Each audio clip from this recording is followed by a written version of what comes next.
This video is sponsored by BuyMode shopping app. BuyMode e-shopping application is one of the best online shopping app now available on Play Store and App Store. Click below link and install application. Thank you. Hello friends, welcome to my channel. இன்றைக்கி பச்சை பயிரில் ஒரு அட்டகாசமான recipe தாங்க பார்க்க போகிறோம். பச்சை பயிர் சுண்டலாவோ இல்லை கடையிலாவோ செஞ்சு கொடுத்தா குழந்தைங்க சாப்பிட மாட்டேன்றாங்க அப்படின்னா ஒரு முறை இந்த மாதிரி செஞ்சு கொடுத்து பாருங்கள். திரும்ப திரும்ப செய்ய சொல்லி கேட்பாங்க. அந்த அளவுக்கு டேஸ்ட்டும் அட்டகாசமாக இருக்கும். செய்கிறது ரொம்ப சிம்பிள் தான். வாங்க எப்படி பண்ணுறதுன்னு பார்க்கலாம். இன்றைக்கி பச்சைப்பயிறு எடுத்து ஒரு 8 மணி நேரம் ஊற வச்சுட்டு அது கொஞ்சம் முளைக்கட்டி எடுத்து வச்சுருக்கீங்க.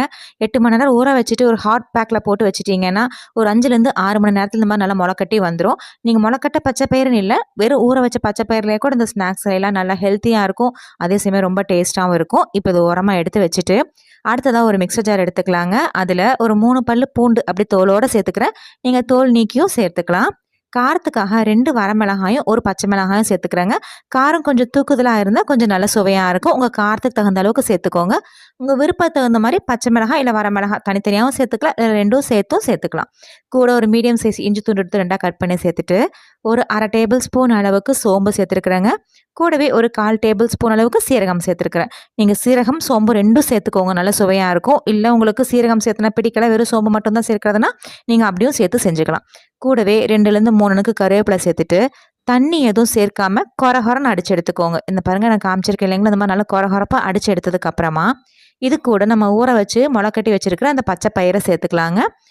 இப்போ எடுத்துக்கிற அளவு பார்த்தீங்கன்னா ஒரு 150 கிராம் அளவுக்கு ஊற வச்சு முளைக்கட்டின பச்சை பயிர் எடுத்துருக்கீங்க. இது தண்ணி எதுவும் சேர்க்காம பல்ஸ் மோடில் கொரகொரன்னு அரைச்சி எடுத்துக்கணுங்க. ரொம்ப நைஸாலாம் அரைச்சிடக்கூடாது. பல்ஸ் மோடில் 2-3 டைம் அடித்து எடுத்திங்கன்னா இப்போ நான் காமிச்சிருக்கோம்னால கொரகொரப்பாக இருக்கும். அங்கங்கே அந்த பச்சை பயிர் தெரியுது பார்த்தீங்களா? இந்த மாதிரி அரைச்சி எடுக்கும்போது சாப்பிடும்போது நல்லா மொறுமொறுணும். பச்சை பயிர் அங்கங்கே தட்டுப்படும் போதும் அவ்வளோ டேஸ்ட்டாக இருக்கும். இந்த மாதிரி அரைச்சி எடுத்துக்கோங்க. கன்சிஸ்டன்சி கொஞ்சம் நல்லா திக்காக இருக்கிற மாதிரி பார்த்துக்கோங்க. தண்ணி எதுவும் சேர்த்துட வேண்டாம். அடுத்ததாக இது ஒரு அகலமான பாத்திரத்தில் சேர்த்துட்டு நல்ல பொடியாக நறுக்கிற பெரிய வெங்காயம் ஒரு 2 கைப்பிடி அளவுக்கு சேர்த்துக்கலாம். பெரிய வெங்காயம் கொஞ்சம் கூடுதலாக சேர்த்துக்கோங்க, நல்ல சுவையாக இருக்கும் சாப்பிட்றதுக்கு. இது சேர்த்துனதுக்கு அப்புறமா இது கூடவே பார்த்தீங்கன்னா ஒரு 1.5 ஸ்பூன் அளவுக்கு கடலை மாவு சேர்த்துருக்குறேன். நாங்கள் கடலை மாவு சேர்த்துருக்கு பதிலாக நீங்கள் அரிசி மாவும் சேர்த்துக்கலாம். அதாவது இது சேர்க்கும் போது கொஞ்சம் நல்லா மொறுமொறுன்னு இருக்கும். ரொம்ப இலக்கமாக இருந்தால் கடலை மாவு கொஞ்சம் கூடுதலாக சேர்த்துக்கோங்க. இல்லை கன்சிஸ்டன்சி கொஞ்சம் கெட்டியாக தான் இருக்குது அப்படின்னா அந்த மொறுமொறுப்புக்கு தகுந்த அளவுக்கு கடலை மாவு 1 ஸ்பூன் அளவுக்கு சேர்த்துனா போதும். சேர்த்துட்டு தேவையான அளவு உப்பு சேர்த்து நல்லா பிசைஞ்சு எடுத்துக்கலாங்க. நல்லா பிசைஞ்சு எடுத்ததுக்கு அப்புறமா நம்ம உப்பு காரெல்லாம் செக் பண்ணிட்டு பத்தலாம் திரும்பி உப்பு சேர்த்துக்கலாம். இது நீங்கள் வடையாக தட்டி போடுற மாதிரி இருந்தால் கொஞ்சம் நல்லா கெட்டியாக இருக்கிற மாதிரி பார்த்துக்கோங்க. ஆனால் சின்ன சின்ன உருண்டைகளாக போடுறதுனால இந்த அளவுக்கு எனக்கு கன்சிஸ்டன்சி கரெக்டாக இருக்கும் அப்படின்றனால நான் 1.5 ஸ்பூன் அளவுக்கு தான் கடலை மாவு சேர்த்துருக்கிறேன். அடுத்ததான் ஸ்டவ்வில் ஒரு பேன் வச்சுட்டு எண்ணெய் சேர்த்துக்கலாங்க.